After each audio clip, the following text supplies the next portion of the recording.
Hey, what's going on, my friend? It's Jeff Newport from ChasingStrength.com. And in today's video, we are going to do something kind of unusual. We are going to discuss 10 reasons you should not be doing the kettlebell clean and press. So as you probably know by now, if you've watched any of these videos on my channel, I'm a big fan of the kettlebell clean and press, especially the double kettlebell clean and press. But I honestly believe that even though it's a great exercise for most, it's not suitable for all people. Maybe even you if you're watching this. So here are 10 good reasons for you to consider not doing the kettlebell clean and press. Okay. Number one, you have little to no kettlebell training experience and you haven't wrapped your mind around the swing and the Turkish get up. Number two, you have active shoulder, elbow, or wrist pain. Number three, you don't know how to clean a kettlebell without banging your wrists or shoulders or both. Number four, you have active knee pain. Number five, you have restricted ranges of motion, specifically putting your arm straight over your head. So it's perpendicular with the floor and in line with your ears. Number six, you have active neck, mid-back, or lower back pain. Number seven, you can't hinge properly into your hips and you round your lower back on your cleans. Number eight, you don't like either exercise, the clean or the press.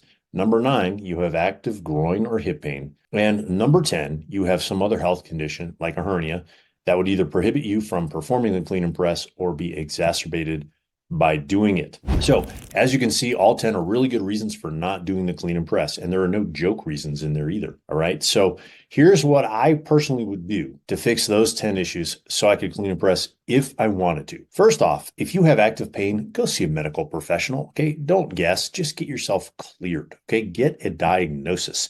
That way you'll know specifically what you're dealing with. If it's a simple mobility or stability issue, okay, do what I did. Suck it up and take care of it. Get your natural range of motion back, pain and discomfort free, so that you can live to fight another day, right? It's that old saying, live to fight another day. This is critically important if you're over 40, and that's because you don't want to get injured worse, either there in that particular area or in some other part of your body, because you're unknowingly compensating and overusing that other area that you're not even aware of. Okay. So classic example is guys don't have shoulder flexion. They can't put their arms over their head. They end up pressing out front like some kind of Hail Hitler move, and they end up injuring their lower back on the opposite side, right? So classic case in point. Look, let me just be the first to point out that I get it. I get it. Nobody wants to stop training and working out and admit they have issues. But look, trust me from personal experience, you also don't want to paint yourself into the proverbial corner like I did and only have 1 or 2 exercises to choose from in your exercise repertoire that don't actually hurt you. So what I do and what I recommend is a program called the Sore Joint Solution. I'll leave a link to it in the description below. Okay, if you've got some issues you need to take care of. All right. Second, spend some time refining your basic kettlebell technique or techniques with the 3 level 1 exercises. Okay, the swing, the Turkish get up, and the goblet squat. All right. You can build great workouts with just, there's our air quotes, with just those 3 exercises. And what most people don't know is they form a really solid foundation upon which to build your clean and press. I mean, like literally a solid foundation. And that's because the swing teaches and builds the hip pattern, which you're going to need for a solid, explosive, successful clean. The TGU, the Turkish Get Up, teaches you where your arm lives overhead in relation to the rest of your body. And it is the finish position for the press. Okay.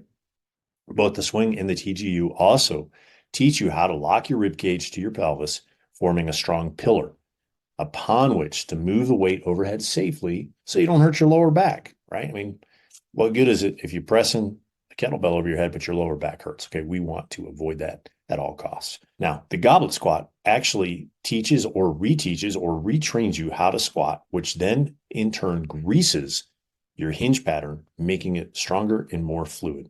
Plus, the goblet squat works your abs reflexively, which is to say it makes them contract automatically. So when you grab a kettlebell right here, right, and you let it move away from your body, you'll feel your abs contract automatically. You won't even have to think about it. Okay, so that's a wonderful benefit of the goblet squat.